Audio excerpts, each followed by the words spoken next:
Bismillahirrahmanirrahim. Assalamualaikum warahmatullahi wabarakatuh. Selamat pagi, salam sejahtera untuk kita semuanya, untuk Indonesia. Bapak dan Ibu guru yang luar biasa di seluruh Indonesia. Bertemu lagi dengan saya Rudianto, pengawas SMP Dinas Pendidikan Kabupaten Cirebon. Pada kesempatan ini, saya masih akan menyampaikan bagaimana kita bersama-sama memanfaatkan platform Merdeka Mengajar. Ini adalah sesi yang ketiga. Pada sesi yang ketiga ini, saya akan menyampaikan bagaimana memanfaatkan menu asesmen murid yang ada pada platform Merdeka Mengajar. Menu ini begitu penting, Bapak Ibu, untuk melaksanakan pembelajaran dalam kelas. Seperti Bapak Ibu ketahui bahwa pembelajaran pada kurikulum Merdeka menggunakan pembelajaran berdiferensiasi, menggunakan pembelajaran yang memandang bahwa peserta didik beragam, berbeda, dan dinamis. Tentu saja, ketika kita memandang bahwa peserta didik berbeda dan dinamis, beragam dan dinamis, kita harus melihat, memahami perbedaan apa saja yang ada pada peserta didik. Untuk itu, perlu diadakan asesmen diagnostik. Ada dua asesmen diagnostik di awal tahun pelajaran, yaitu asesmen diagnostik yang non-kognitif dan asesmen diagnostik yang kognitif. Asesmen diagnostik yang non-kognitif itu berhubungan dengan minat, bakat, kepribadian, modalitas belajar, dan multiple intelligensi, minimalnya itu. Ya, ini bisa menggunakan aplikasi yang gratis, ya banyak sekali. Nah, ada lagi yaitu asesmen diagnostik kognitif. Asesmen ini adalah asesmen yang berhubungan dengan literasi dan numerasi. Bapak Ibu guru sebelum masuk ke dalam kelas harus paham dulu kelas yang akan Bapak Ibu hadapi, kemampuan literasi dan numerasinya ada di mana. Bagaimana cara mengetahuinya? Kita manfaatkan menu asesmen murid yang ada pada platform Merdeka Mengajar. Yuk, bersama-sama kita lihat bagaimana cara memanfaatkannya. Izinkan saya berbagi layar, ya.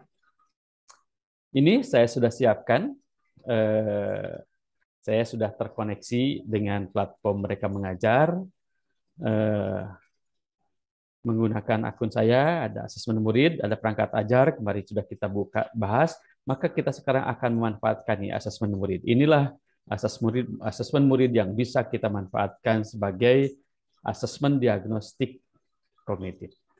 Yuk kita buka bagaimana memanfaatkannya, Bapak Ibu guru. Yang pertama kita lakukan adalah memilih fase. Pastikan fasenya dipilih. Saya akan pilih fase D sesuai dengan jenjang kepengawasan saya, ya kelas 7 sampai kelas 9 terapkan. Kemudian kita pilih mata pelajarannya. Kalau kita klik di sini, maka ada dua, numerasi dan literasi. Kita klik salah satu, Bapak Ibu. Kalau kita klik literasi, maka akan ada 4 mata asesmen. Ada aljabar kelas 78, ada data dan ketidakpastian kelas 78, ada bilangan kelas 78, ada geometri kelas 78, dan ini ada aljabar kelas 10. Jadi ada 4, geometri, bilangan, data, dan aljabar. Sementara kalau kita klik literasi, itu akan ada dua, ya, ada dua, yaitu teks informasi dan teks sastra. Ini kelas 78, ini kelas 9 dan 10. Begitu. Oke, kita umpamanya akan kita gunakan teks literasi. Maka kita klik teks informasi umpama ya, literasi teks informasi atau teks sastra. Kita klik teks sastranya, pastikan ini 12 soal 45 menit untuk kelas 7 dan kelas 8 ini literasi. Kita klik di sini, maka kita akan melihat bahwa teks sastra detailnya seperti ini. Ini ada daftar soalnya, boleh kita lihat Bapak Ibu ya. Kita geser ke bawah ya. Kemudian ada fase D kelas 7 dan 8, ada cakupan materinya, teks sastra, kemudian kita pastikan ini komposisi paket soalnya. Ada dua pilihan ganda itu berarti yang siswa memilihnya hanya satu pilihan, kemudian ada pilihan ganda kompleks, Berarti murid bisa memilih lebih dari satu pilihan dan ada uraian. Gunakan asesmen ini, Bapak Ibu. Perhatikan di sini ada dua opsi, ada dua pilihan cara menggunakannya, ada online, ada offline. Kedua-duanya bisa digunakan. Hanya kalau kita menggunakan offline, maka diunduh soalnya, dicetak, diperbanyak, bagikan kepada murid. Namun setelah dibagikan, dikerjakan oleh murid, kita harus periksa sendiri, kita harus analisis sendiri, dan kita harus simpulkan sendiri. Di sini beratnya. Sementara kalau online, ini kita tinggal kirimkan linknya kepada murid, lalu kemudian setelah kita kirimkan linknya, murid mengerjakan, maka aplikasi atau platform mereka mengajar ini akan otomatis memeriksa, menganalisis, dan menyimpulkannya. Nah, hanya ada soal uraian yang harus diperiksa oleh kita. Begitu ya. Maka kita klik lanjut, saya akan gunakan online, kita lanjut, klik, maka ada perintah untuk pilih kelas tujuan. Apabila Bapak Ibu belum membuat kelas, maka Bapak Ibu buatlah kelas. Geser ke bawah, ini ada menu buat kelas baru. Begitu ya. Maka klik buat kelas baru. Di sini ada nama kelasnya. Tadi kelas 7, maka 7 N umpamanya. 7N begitu ya. 7N. Karena ini saya sudah banyak kelas yang saya buat. Maka tingkatan kelasnya berarti kelas 7. Kita geser di kelas 7, pilih tahun pelajarannya, pilih tahun pelajaran 2022-2023 umpamanya, maka kita simpan begitu. Oh, mohon maaf sudah ada nih kelas N. Berarti kelasnya kelas O ya. Coba kita lihat kelas O, apakah sudah saya buat belum? Simpan. Nah, ternyata kelas O. Ya, karena kelas N-nya sudah pernah saya buat. Maka kita lihat kelas O, di mana kelas O adanya? Kelas O ada di, nah ini kelas O. Maka kita klik ininya. Jadi kalau umpamanya Bapak Ibu nanti akan memberikan eh, asesmen ini di beberapa kelas, tinggal klik saja umpamanya kelas 7O, punya 7N, 7M, dan sebagainya. Klik, klik, klik semuanya gitu. Kita akan klik satu saja 7O. Setelah itu kita lanjut, Bapak Ibu. Maka perhatikan di sini buat tautan pengerjaan asesmen. Tautan berlaku hingga 3 kali 24 jam sejak dibuat. Jadi Bapak Ibu waktunya ini, tautan ini setelah 3 hari akan kadaluarsa. Tidak bisa dibuka lagi. Gitu.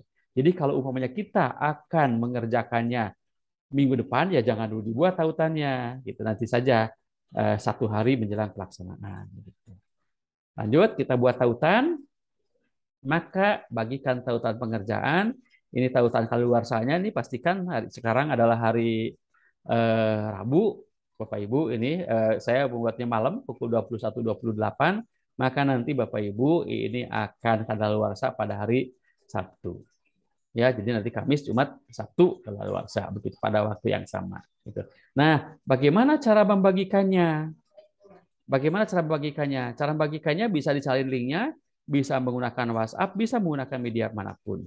Pokoknya kita akan gunakan WhatsApp, kita klik WhatsApp-nya, pastikan Bapak Ibu sudah terkoneksi WhatsApp kita. Ya, terkoneksi WhatsApp kita di laptop kita. Ini saya sedang coba, lupa tadi belum saya koneksikan WhatsApp-nya. Mohon agak menunggu Bapak Ibu.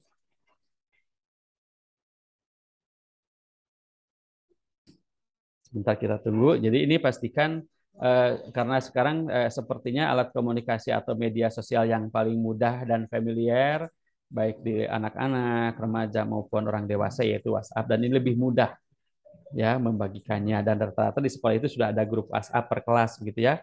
Apalagi SMP, rata-rata anak-anak SMP sudah punya HP. Nah, bagaimana kalau punya sekolahnya tidak diizinkan membawa HP? Ya, untuk kepentingan ini saja bolehlah menggunakan handphone begitu. Hanya untuk kepentingan ini saja begitu. Mungkin barangkali nanti ke depannya kita tidak lagi menggunakan handphone, tapi hanya untuk kepentingan ini. Nah, kemudian bagaimana kalau umpamanya ada murid-muridnya belum mengaktifasikan akun belajar ID. Kemarin kan ini platform mereka mengajar harus menggunakan akun belajar ID. Apakah bisa? Oh, nggak ada masalah. Karena ini meskipun tidak menggunakan akun belajar ID nggak ada masalah begitu. Yang penting menggunakan Google begitu, Bapak Ibu. Jadi ini sebetulnya tidak mesti harus menggunakan akun belajar ID. Jadi bisa juga tanpa menggunakan akun belajar ID. Oke, Bapak Ibu, ini contoh akan saya kirim eh, ke saya saja ya, atau ke anak saya. Sebagai contoh, umumnya katakan ini kirim ke grup Bapak Ibu, klik gitu kan ya. Kemudian kita kirim, ya. Kita lihat Bapak Ibu, kita perbesar. Nah ini, ya ini. Nah nanti akan terus kita kirim sini, kita kirim, klik, maka nanti akan tertulis murid-murid 7. Oh, silahkan kerjakan tugas literasi asesmen teks sastra di link berikut.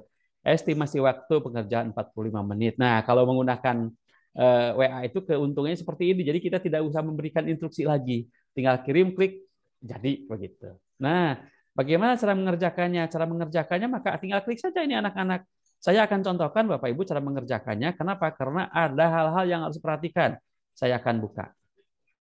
Saya akan coba buka Bapak Ibu. Nah ini kita sudah masuk. Ini kalau saja ini murid yang mengerjakan maka akan masuk seperti ini. Perhatikan literasi fase D teks sastra 64 ya. Bla bla bla kamu sebagainya. Kemudian yang harus perhatikanlah ini. Nomor asesmen jangan diubah. Nomor ini jangan diubah. Ini karena bisa diedit Bapak Ibu. Tapi jangan diubah. Sebab kalau diubah angkanya terhapus satu atau diganti satu, maka tidak akan tersimpan jawaban anak ini. Jadi ini harus diberitahukan kepada murid-murid kita bahwa ini jangan sampai diubah. Cukup yang harus diisi adalah nama, umpamanya, kemudian tempat apa tanggal lahirnya diisi, umpamanya gitu ya. Kemudian NISN jika ada diisi, ini usahakan menggunakannya nama lengkapnya, kemudian apa NISN menggunakan NISN yang sesuai gitu kan. Kemudian klik berikutnya. Maka di sini nanti murid-murid akan berhadapan dengan soal. Karena ini untuk SMP tentu soal seperti ini. Adalah yang seperti ini adalah pilihan ganda kompleks, ini adalah pilihan ganda biasa gitu yang hanya satu jawaban. Seperti ini Bapak Ibu ini ya. Seperti ini. Kemudian di bawah nanti akan ada soal berikutnya ini soal uraian. Saya tidak akan lanjut ke sini Bapak Ibu. Nah, setelah selesai Bapak Ibu, setelah selesai anak-anak mengerjakan, nanti kita bisa lihat di sini. Saya akan kembali dulu Bapak Ibu ya.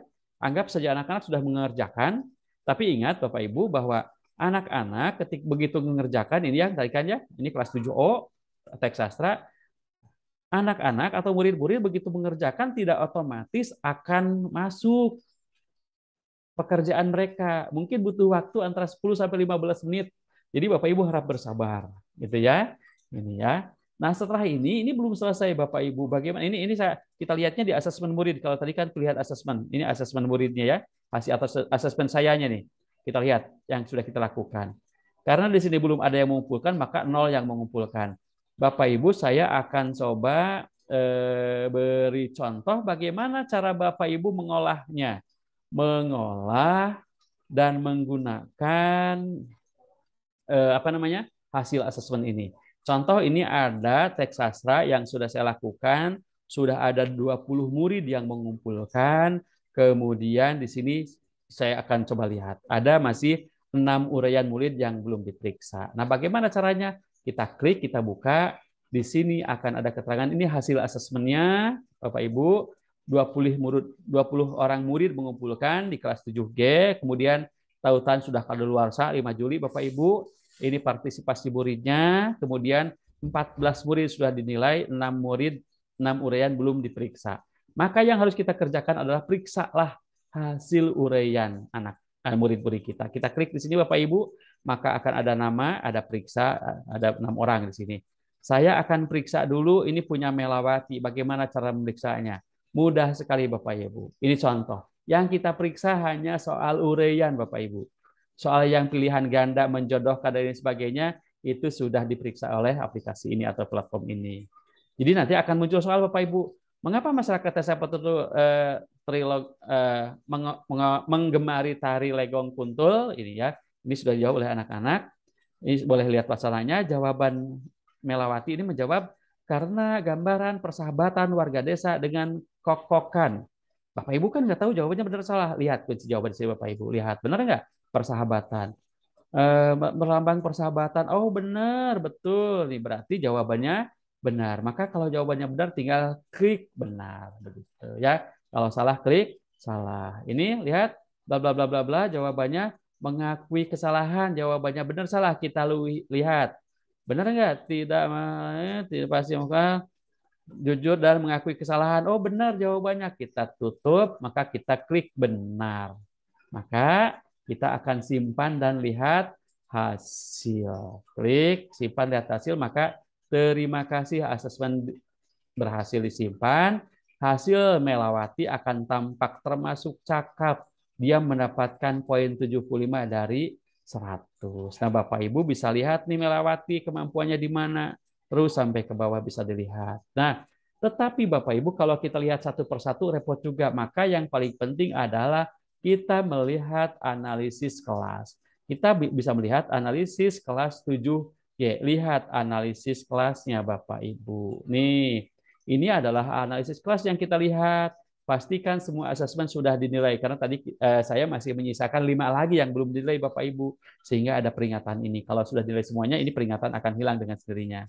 Level kemampuan.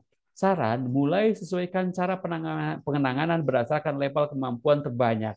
Maksudnya Bapak Ibu, ketika nanti Bapak Ibu masuk di kelas 7G, siapapun gurunya yang akan mengajar di kelas 7G, maka perhatikan teks sastranya. Dalam teks sastra, maka perhatikan level kemampuan terbanyak. Kita cari, oh yang terbanyak ternyata memiliki pemahaman dasar. Seperti apa memiliki pemahaman dasar? Nah, memiliki pemahaman lihat selengkapnya, kalau sebagainya seperti ini Bapak Ibu. Apa yang belum bisa menerapkan dan menggunakan informasi yang dipahami gini. Ini Bapak Ibu bisa lihat. Inilah karakteristik sebagian besar anak atau murid-murid di kelas 7G tentang teks sastra. Jadi nanti ketika Bapak Ibu menemukan ada kelas yang perlu intervensi khusus, berarti kita masuk di kelas tersebut memerlukan intervensi khusus terkait dengan teks sastra. Kemudian kalau memiliki pemahaman dasar seperti apa, termasuk cakap seperti apa, dan sudah mahir seperti apa. Terus bagaimana cara mengajarnya? Maka nanti Bapak Ibu geser ke bawah, ada referensi perangkat ajar yang terkait. Cari perangkat ajar teks sastra di fase di kelas 7 sampai 9 yang bisa kamu gunakan untuk mengajar. Klik ini, maka Bapak Ibu nanti akan dihubungkan ke dalam perangkat ajar yang terkait dengan teks sastra. Nah, seperti itu Bapak Ibu, bagaimana cara menggunakan asesmen murid, sehingga asesmen murid ini betul-betul dibutuhkan oleh Bapak Ibu guru untuk memahami bagaimana kemampuan kelas terkait dengan kognitifnya, yaitu literasi dan numerasi. Sehingga siapapun guru yang masuk di kelas itu semuanya punya tanggung jawab untuk meningkatkan kemampuan literasi dan numerasinya. Dan siapa yang bertanggung jawab atas penilaian atau asesmen diagnostik ini? Ya kalau umpamanya di PAUD, di SD tentu saja wali kelasnya atau guru kelasnya. Tapi kalau umpamanya di SMP, di SMA, di SMK, mungkin ini akan lebih tepat kalau sekalian semua asesmen diagnostik itu diberikan kepada guru BK sebagai tanggung jawab. Sehingga nanti guru BK akan membuat sebuah pemetaan, akan membuat grafiknya setiap kelas, sehingga siapapun gurunya yang masuk ke dalam kelas tersebut akan paham modalitasnya seperti apa, multiple inteligensinya seperti apa, kepribadian siapa, dan kemampuan diagnostiknya seperti apa. Sehingga kita betul-betul menjadi guru yang melakukan pembelajaran berdiferensiasi, guru yang betul-betul mampu melaksanakan kurikulum merdeka secara benar. Sebab pada prinsipnya pembelajaran atau intrakurikuler dalam kurikulum merdeka adalah pembelajaran berdiferensiasi. Seperti itu Bapak Ibu, terima kasih, mudah-mudahan ada manfaatnya. Wabillahi taufiq wal hidayah. Wassalamualaikum warahmatullahi wabarakatuh.